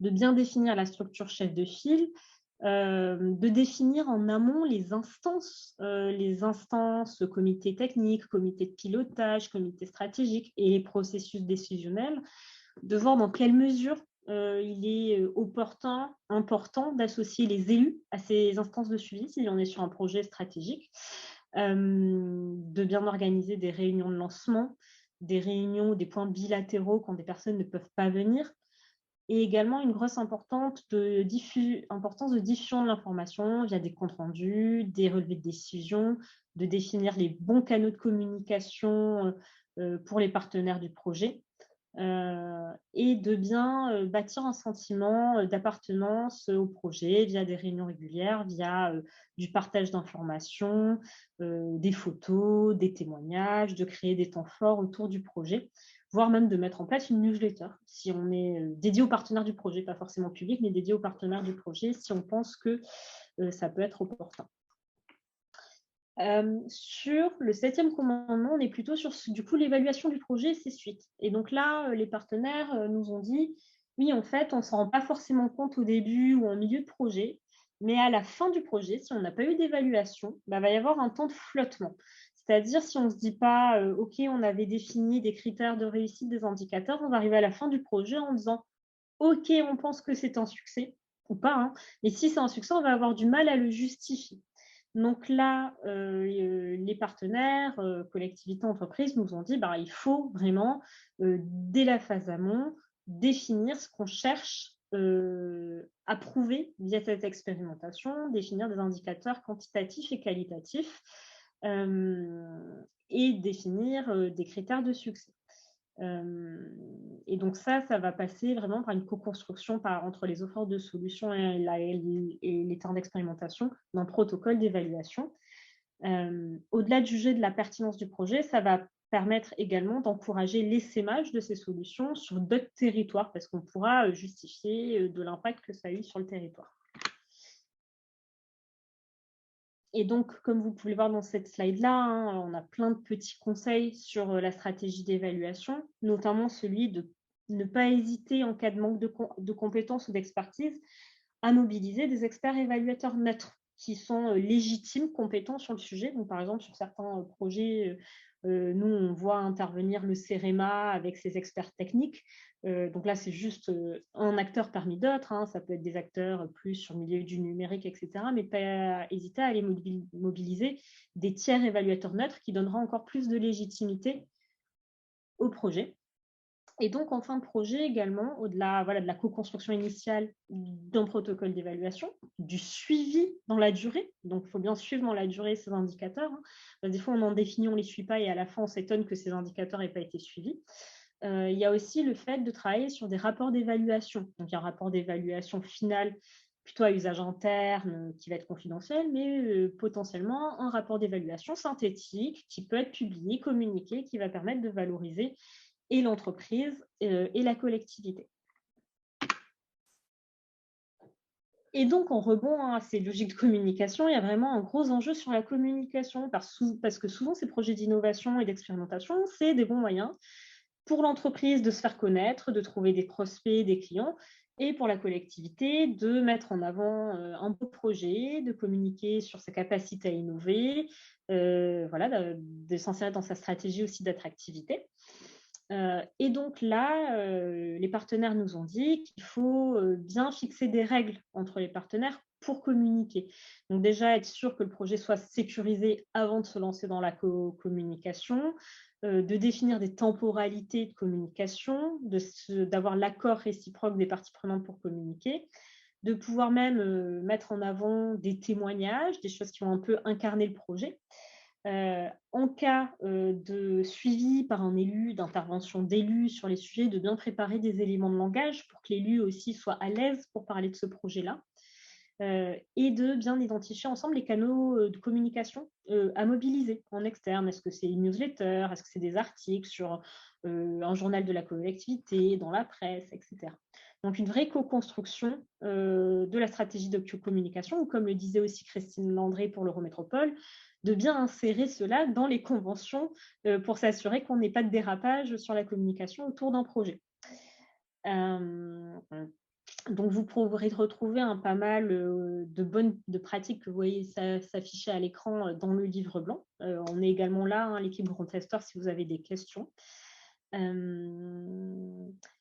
Et donc, au-delà de la stratégie de communication, il semblait aussi important de vous parler des usagers. Donc, tout bon projet d'expérimentation va aussi impliquer des usagers. Quand on va dire usagers, ce n'est pas forcément des citoyens. On peut avoir des projets d'expérimentation qui ne vont pas être en lien direct avec des citoyens qui sont internes à la collectivité. Donc, les usagers, c'est les personnes qui vont utiliser une solution innovante. Et des fois, les personnes qui vont utiliser la solution innovante, c'est des agents de la collectivité et pas nécessairement des citoyens. Donc, ça peut être l'un ou l'autre, ça peut être d'autres types de parties prenantes. Et souvent, on va se rendre compte que ces usagers vont rapidement être oubliés ou peu sollicités. Et donc là, les partenaires du Livre blanc se sont accordés à dire que c'était très important de, tout d'abord, bien définir quels étaient les usagers de la solution et de faire le 360 de ces usagers. Peut-être c'est des agents, peut-être c'est des citoyens, peut-être c'est d'autres aussi territoires, etc. De bien faire le tour de qui va être amené à utiliser la solution innovante.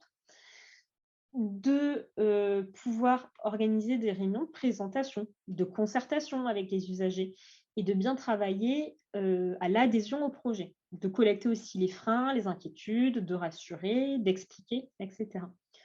Une bonne pratique également, ça peut être de constituer des clubs d'usagers bêta-testeurs à solliciter régulièrement. Si on est dans une logique d'expérimentation de manière récurrente au sein d'une collectivité, on peut se dire, est-ce que je ne créerai pas un petit club d'usagers? Au moins, j'ai des gens un peu fidèles qui viennent tester mes nouvelles innovations. Par exemple, sur des innovations à destination des citoyens, ça peut bien fonctionner, ou même à destination d'agents de certains services, ça peut aussi très bien fonctionner. Sur cet aspect mobilisation des usagers, également, ce qui peut très bien marcher, c'est des systèmes de récompense ou de gamification. Les usagers qui viendront tester, faire des retours, que ce soit en interne ou en externe, pourront être valorisés de certaines manières, gagner un prix, etc.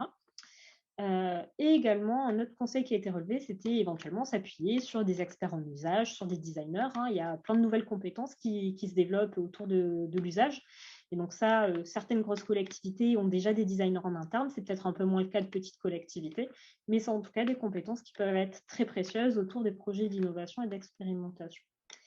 Et peut-être un dernier point qui relève plutôt de la data, de la donnée, c'est aussi se dire que les usagers, si on est sur des solutions numériques, ils peuvent se poser la question de l'exploitation de leurs données personnelles. Et donc ça, c'est quand même quelque chose d'important quand on est sur des tests de solutions numériques, c'est comment on va les rassurer et garantir la protection de leurs données, notamment conformément au RGPD, dont vous devez tous avoir entendu parler. Donc voilà, pour un peu, de manière assez synthétique, les 4 derniers commandements. Et donc, pour incarner ces commandements, je vais transmettre la parole à Patrick Bayot de la Société Viatique, qui a développé une solution dont je vous parlais tout à l'heure, Piloter ma commune. Et donc, Patrick, je vais me tourner vers toi et donc te demander justement si tu pouvais, en quelques mots, nous présenter le projet Piloter ma commune et en quoi il était innovant. Merci, bonjour à tous.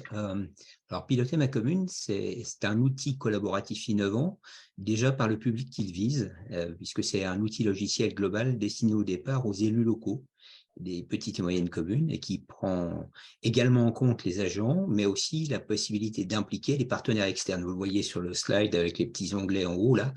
Là, on a l'équipe d'élus, à côté, donc l'équipe d'agents et les invités externes qui peuvent être des citoyens, qui peuvent être des responsables d'associations, enfin, en fonction des projets à mener. C'est aussi un outil innovant par son adaptation aux usages de la collectivité. La plateforme reproduit en fait le mode de fonctionnement d'une collectivité. Vous le voyez ici, alors il y a là on est censé piloter mon interco, il y a beaucoup de commissions, il y en a moins dans une petite commune évidemment, il y a la même logique avec les délégations, les commissions et les représentations externes. Donc innovant pour son adaptation à ce monde-là. Et enfin, innovant par ses fonctionnalités. L'idée, c'est que on part du diagnostic de la collectivité, de faire un état des lieux, avec un tableau de bord de ce qui est vert, orange et rouge au sein de la collectivité, pour choisir ensuite les priorités, les pistes d'amélioration, pouvoir gérer les projets, disposer au sein du même outil, vous le voyez sur les onglets de gauche, de ressources, de formation, partager les retours d'expérience d'autres communes, pouvoir créer une communauté de partage avec un forum intégré, donc tout ça est à l'intérieur, et donc chacun des groupes de travail peut accéder à cela, et enfin ça permet de travailler en intercommunalité sur des projets transverses si on passe à l'étage du dessus. Donc, ce qui était expérimental, c'est à la fois les cibles, les contenus, qui n'étaient pas basés sur des besoins préexistants et qui nécessitaient une expérimentation par de futurs utilisateurs. Je dis plus utilisateurs, Alizée, que usagers, moi. Voilà. Il n'y a pas de souci. Merci, Patrick. Voilà, donc voilà pour la présentation succincte de la solution, mais ce qu'on voulait surtout entendre, Patrick, c'est un peu l'histoire de ce projet, parce qu'effectivement, aussi, l'innovation réside dans la manière dont tu l'as conduit, hein. Tu as fédéré donc des partenaires expérimentateurs, donc tes utilisateurs qui étaient notamment des maires dans la phase de conception, de co-construction. Comment cela s'est passé concrètement? Alors, qui dit projet innovant dit obligation de l'inventer, de co-créer la plateforme, mais également de concevoir la manière de l'utiliser. Et donc, comme j'étais un ancien maire d'une petite commune, j'ai proposé à mes anciens confrères maires de les associer à la co-construction. Alors, à la fois, j'ai pris des gens qui étaient favorables au numérique. J'ai aussi pris quelques personnes plus réfractaires pour avoir leur avis, parce que mieux vaut connaître justement les freins potentiels. Et une élue m'avait proposé également d'associer la DGS de sa commune à notre équipe, et donc du coup de pouvoir, grâce à ça, avoir une représentation des agents. Et donc on a créé ce groupe de travail avec une réunion à peu près tous les mois, tous les 2 mois, hein, donc ça d'un comité de pilotage, avec à chaque fois l'idée de présenter des propositions, apporter des propositions, des maquettes, réfléchir, collecter des idées, et puis comme cela, de manière interactive et régulière, itérative, amener comme cela des réponses à la fois suivante aux questions de la fois précédente. Exemple, pour illustrer le propos, comment faire le diagnostic de la commune. Toutes les communes ne sont pas exactement les mêmes, mais les compétences globalement sont les mêmes, quelle que soit la taille de la commune. Et comment laisser de la souplesse, donc à partir de là, tout en donnant un cadre de façon à aider, puisque souvent dans les petites communes, il y a quasiment pas de... Il y a quelques commissions, mais il y a très peu de compétences vraiment prises en compte, parce qu'il n'y a pas beaucoup de ressources, tout simplement, hein. Et donc, pour arriver je dirais, pour revenir sur les commandements, l'important, c'est d'essayer d'associer tous les utilisateurs aux usages prévus. Alors, à la fois, dans le cas présent, les élus, mais également les agents. Alors, bien évidemment, si on prend une petite commune, très peu de ressources, très peu d'agents. Si on monte dans une plus grosse commune, il y a beaucoup plus d'agents, ce qui veut dire que ce sont d'autres besoins qui vont ressortir forcément. Là, avec le pilote et mon interco, on est confronté à cet exemple-là. Avec des petites communes, il y a peu d'agents, mais à l'étage du dessus, on en trouve bien plus, et avec d'autres besoins par rapport aux outils. Et puis, les partenaires externes également. Dans notre cas, on avait associé un ancien président de communauté de communes qui était devenu consultant, et donc qui représentait aussi un partenaire externe des collectivités, puisqu'il faisait de la maîtrise d'ouvrage pour certaines. Et donc, il apportait aussi son œil de ce côté-là. Et bon, il y a une dernière chose, les communes sont soumises à ce que j'appelle l'éphémère, en 2 mots, tous les 6 ans, à savoir qu'il y a un risque fort de départ des élus, et parfois des opérationnels, puisque certains sont en même temps que les élus, pour des raisons diverses. Et du coup, ce qui va être déployé ne sera pas forcément dans les collectivités qu'on a prévu quand on lance un projet comme ça. Donc, il est important, autant que possible, d'avoir un binôme élu opérationnel pour assurer la pérennité du projet, mais sans certitude absolue. Voilà. Merci Patrick pour ce témoignage. Et peut-être, est-ce que tu veux nous dire un mot aussi au-delà de cette phase de conception, comment s'est passée l'expérimentation de l'outil en conditions réelles? Donc, tu vois vraiment que ça a été déployé en phase expérimentale dans ces mairies? En fait, l'idée était celle-là d'emblée, et l'idée d'aller chercher des anciens collègues élus était dans cet esprit de dire, voilà, on co-conçoit un outil, mais c'est vous-même qui allez le tester derrière, parce que ça sera plus intéressant pour vous de voir la réalisation de ce qu'on a pu imaginer. Et donc là, il fallait donc former à la prise en main de l'outil les élus et les agents.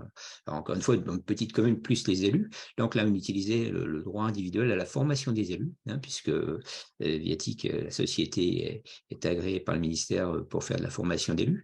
Et donc, on a fait une formation au management collaboratif des projets, de façon à passer l'outil en même temps, le mettre à disposition gracieusement, donc un modèle économique un peu particulier, qui était aussi innovant, avec une utilisation donc de ce droit, de façon à ce que ce soit conforme aux exigences de la Caisse des dépôts qui régissent ce droit et en même temps qui soit le moyen de donner un outil de façon à ce que des gens qui au départ ne sont pas demandeurs de l'outil puissent l'avoir à disposition. Donc à partir de là, ça a permis de collecter des retours, et d'ajuster l'outil en fonction de ces retours de manière régulière, de façon également, c'est un risque bien évidemment, c'est de perdre les expérimentateurs si on n'a pas un retour rapide par rapport aux difficultés qui sont rencontrées. Et là, quand on parle d'élus et de numérique, il faut rappeler que dans les petites communes, il n'y a pas beaucoup d'utilisateurs réguliers du numérique dans le cadre d'un usage professionnel. Donc, c'est un peu plus délicat et ça suppose qu'effectivement, on puisse ajuster l'outil à leur capacité. Et là, je ne parle pas encore d'une autre contrainte, mais elle est importante à prendre en compte dans l'expérimentation, c'est le fait que quand on veut déployer le numérique dans les petites communes, ça suppose qu'il y a du numérique. Je veux dire que dans une salle de conseil municipal, il n'y en a pas beaucoup qui ont forcément le Wi-Fi. Ça arrive petit à petit, il faut avoir la fibre, il faut avoir toutes ces choses. Quand on a commencé il y a quelques années, ce n'était pas toujours réuni facilement, on va dire. Donc, c'était une des contraintes. Voilà. Mais merci Patrick. Et donc, un des commandements aussi que j'ai détaillé tout à l'heure, c'était sur la stratégie de communication.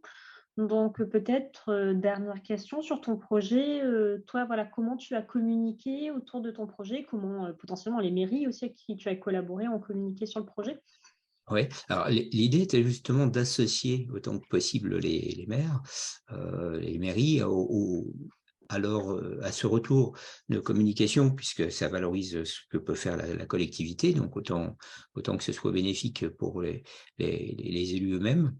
Donc, on a bénéficié, on va dire, de relais. Alors, moi, via Ticket dans l'Aube, donc pour nous, c'était déjà de contacter les médias locaux, l'Est Éclair, Mato Brenne, qui est un peu plus régional, Canal 32, FR3, qui sont venus faire des reportages.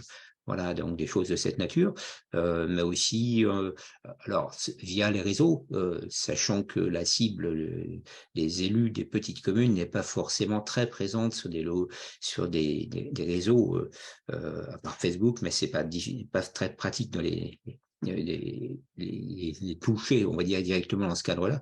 Et des réseaux comme LinkedIn, Twitter sont moins adaptés à ce type d'approche. On a vu également, on peut le citer, réalisé, n'est-ce pas, le relais avec un article Grand Testeur sur une collectivité qui avait participé avec nous, petite commune qui avait travaillé là-dessus. Et puis, il y avait aussi, alors moi j'ai sollicité les associations de maires dès le départ avec l'idée de les associer à cette démarche. Alors pour l'association des maires ruraux de l'Aube, en l'occurrence, ça s'est fait tout à fait. Dans le cadre de l'association des maires de France au niveau de l'Aube, il y a uniquement, au début, la directrice de l'association qui était présente, mais bon, le président, lui, n'a pas donné suite, donc du coup, je n'ai pas pu les associer. Mais l'idée, c'est de relayer au travers d'eux, et l'association des maires ruraux, par exemple, a permis de communiquer au travers de son AG vers les élus pour leur faire connaître la solution, la formation avec le DIF, le droit individuel à la formation. Voilà. Merci beaucoup Patrick pour ton témoignage. Oui. Je vois qu'on approche bientôt de la fin, donc je vais peut-être avancer pour qu'on puisse avoir quelques Question. de questions. Exactement, et je vois qu'on en a dans le chat. Juste avant de passer au temps de questions-réponses, je vous dis un mot juste sur le dernier commandement du livre blanc, qui est sur l'industrialisation, l'expérimentation au sein de collectivités territoriales. Donc, on le disait, faire un projet d'expérimentation dans une collectivité, c'est très complexe de faire le premier projet parce qu'on fait beaucoup d'erreurs, on se pose quand même beaucoup de questions. Mais par contre, quand on en a fait un premier, ça commence à se déverrouiller, les gens commencent à être sensibilisés, à monter en compétences et ça devient plus facile. Et donc, le 10e commandement sur lequel on a atterri avec les 27 partenaires, c'était vraiment cette notion de comment on peut mettre en place des procédures dédiées à l'expérimentation dans les collectivités. Donc, je ne vais pas le détailler. Il est également dans le livre blanc. S'il y a des collectivités qui nous écoutent et qui sont intéressées, elles peuvent nous recontacter pour en rediscuter. Mais voilà, on a aussi des recommandations sur comment on peut mettre en place une démarche dédiée à l'expérimentation au sein de collectivités. Et donc, pour les quelques minutes qui nous restent, je voulais vous proposer qu'on passe au temps de questions-réponses. Donc, on va peut-être un peu dépasser après 15h30, mais pas de trop. Et donc, je vois qu'on a déjà 4 questions. Hop, donc, je vais afficher. Et donc, la première question qu'on avait reçue, et donc je vais peut-être demander à nos intervenants de rallumer leur caméra également. C'était donc de Vincent Pugeot. Bonjour, l'expérimentation permet-elle de sortir du cadre des marchés publics? Est-ce que peut-être l'un d'entre vous souhaite répondre à cette question? Je vois Christine Landry qui active son micro. Oui, non, mais je ne suis pas du tout une experte en marché. C'était ma première convention, hein, même si j'ai vraiment vérifié beaucoup de points parce que justement, c'était ma première, j'étais assez inquiète. Donc, sur les marchés, non, je ne suis pas. Alors, pareillement, moi, je vais apporter une réponse pour grands testeurs et on n'est pas non plus des juristes et des experts juridiques. Je vais le repréciser. Je pense que personne dans les intervenants d'aujourd'hui n'est juriste. Nous, en fait, la manière dans le programme Grand Testeur dont on voit l'expérimentation, c'est plutôt une démarche méthodologique que juridique. Donc, l'expérimentation, ce n'est pas un cadre juridique. On peut faire de l'expérimentation dans le cadre d'un marché public. On peut faire de l'expérimentation dans le cadre d'une convention sans marché. Et c'est ce qu'a fait l'Eurométropole de Strasbourg sur son projet avec Sony Shark. Après, souvent, là, quand on entend cette question, l'expérimentation permet-elle de s'affranchir des marchés publics? Souvent, les personnes ont en tête le fameux dispositif achat d'innovation à moins de 100 000 € qui permet de contractualiser de gré à gré sans mise en concurrence parce qu'on a, la conviction via un faisceau d'indices que cette solution est innovante.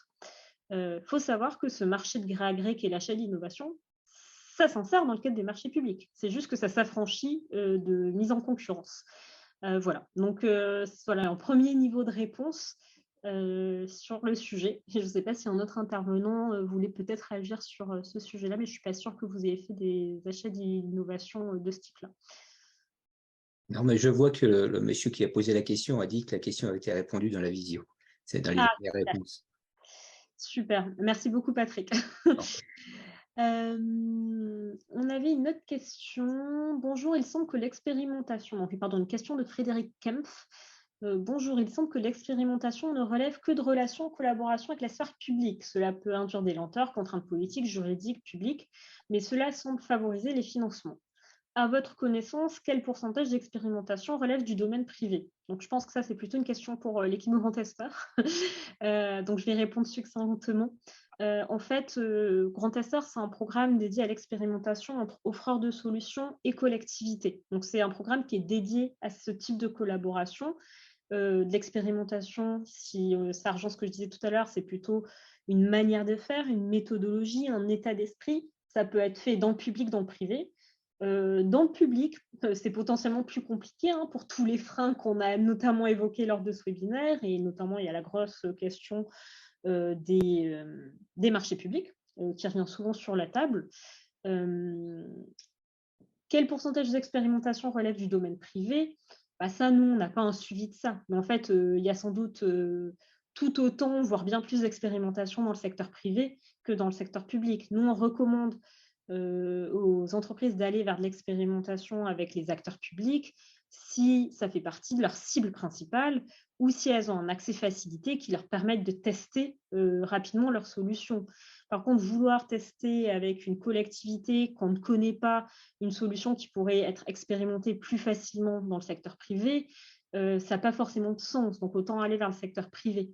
Voilà. Est-ce que ça favorise plus les financements publics, l'obtention de subventions? Pas nécessairement. Il y a des guichets de financement pour tout type de projet. On n'aura pas plus de chances d'avoir du financement public si on collabore avec une collectivité que si on collabore avec une entreprise. Voilà, ça dépend vraiment de la typologie du projet. Alors moi, il me semble dans notre partie piscine que c'était quand même un avantage pour Sony Shark de valider son projet avec une grande collectivité, parce qu'eux, ils ont la chance d'avoir une cible qui est à la fois publique et privée. Les piscines, on les a dans les deux sphères, mais avoir une grande ville qui validait l'expérimentation, c'était quand même un plus pour eux. Et je rebondis sur ce que vous dites, Christine. C'est vrai que ça peut être en plus quand on a une vraie cible commerciale Mm. qui est les acteurs publics. Parce que les acteurs publics fonctionnent beaucoup de bouche à oreille et vont, avant de se lancer, avoir une référence. Voilà, c'est une notion de référence. Et même quand on se positionne dans un marché public, mettre des références de on a déjà collaboré avec une collectivité et ça s'est bien passé, c'est très important dans les marchés publics. Mm. Voilà. Moi, ma réflexion, c'était plutôt si la cible principale n'est pas nécessairement une collectivité, si ce n'est pas une cible commerciale importante, ce n'est pas forcément le meilleur endroit pour expérimenter parce qu'il y a quand même beaucoup de freins. Une autre question de Jean-Louis Hérard. Bonjour, une plateforme de partage d'expériences de rénovation énergétique performante et issue pourrait-elle être intéressante pour une expérimentation? Alors, je ne sais pas si l'un d'entre vous veut réagir, peut-être Claire Kiffer, sous la casquette rénovation énergétique. Je ne sais pas si une plateforme de partage d'expériences de rénovation énergétique, c'est quelque chose qui semble intéressant d'un point de vue d'une collectivité. Bon, on fait du partage d'expérience entre collectivités, entre services de rénovation énergétique. Ce projet-là, il a été présenté aux collègues des autres plateformes de rénovation énergétique de la région. Donc, entre collectivités, on fait du retour d'expérience. On a déjà parlé de ce projet. Je pense que voilà, ça fonctionne, le message passe. Après, pour les entreprises, on n'a pas de moyens effectivement de faire du retour d'expérience auprès des entreprises.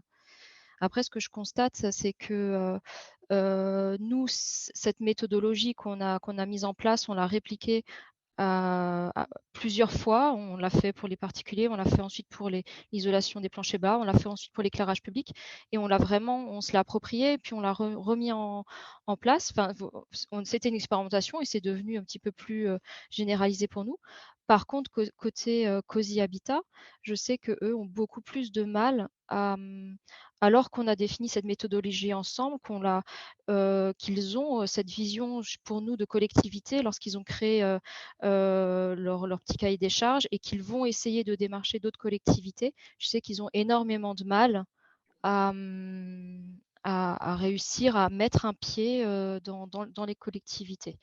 Ça, c'est une grosse difficulté. Alors, est-ce que le fait de mettre les choses, trouver une plateforme, de faire des retours d'expérience permettrait peut-être une meilleure réplicabilité du projet? Certainement. Mais voilà, je ne sais pas si... Enfin, il y a Grand Testeur. Voilà, est-ce que... Voilà, j'en sais pas plus. Merci Claire pour la réponse et donc je rebondis pour Grand Testeur. Donc nous, on a un collègue au sein de Grand Testeur qui est en charge de la relation avec les entreprises, donc enfin les offreurs de solutions innovantes. Donc Monsieur Erard, n'hésitez pas à nous contacter directement pour qu'on étudie ce projet avec vous. Je vous présenterai l'équipe dans un instant avant de clôturer. Peut-être une dernière question. Peut-on expérimenter dans plusieurs communes? Exemple me concernant, box à vélo individuel, sécurisé et autonome en énergie. Alors, je vais faire une réponse assez succincte. Oui, on peut expérimenter en parallèle dans plusieurs communes.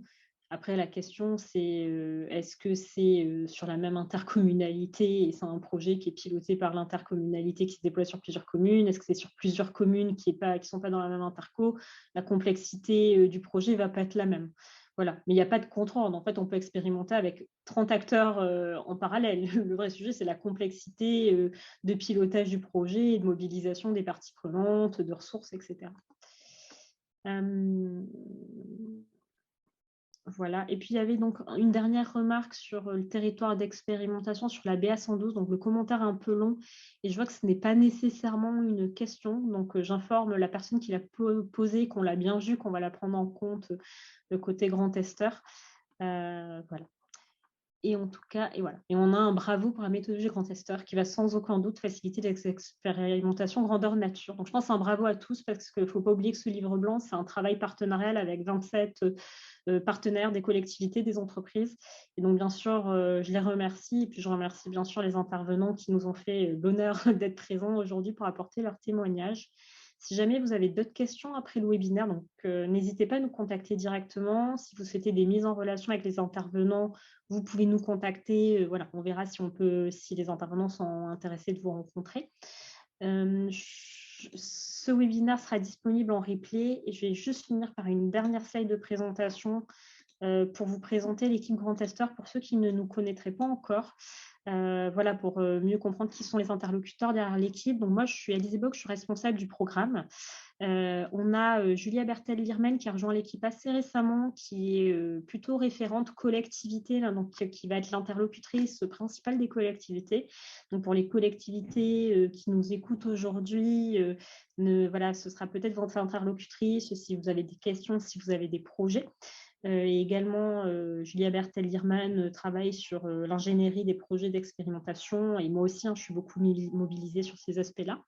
Et on a donc Julien Gross au sein de l'équipe qui est plutôt référent entreprise. Donc, si on a des entreprises, des offres de solutions qui nous écoutent, ce sera plutôt Julien Gross, votre interlocuteur. Et Julien travaille aussi à l'animation de l'écosystème au sein du programme. Et donc, je le remercie grandement parce qu'il nous a bien aidés. Voilà, il a piloté l'organisation de ce webinaire avec brio. Donc, merci beaucoup à Julien. Et donc, si vous voulez nous contacter, je vous ai mis l'adresse unique, info@grandtester.fr. Voilà, on est tous dans la boucle et on pourra vous recontacter. Donc, voilà pour la dernière slide de présentation. Et donc, j'en profite pour remercier une dernière fois nos intervenants pour votre présence aujourd'hui et la qualité des témoignages. On était ravis de vous accueillir et on espère vous retrouver très vite pour des nouveaux temps collectifs.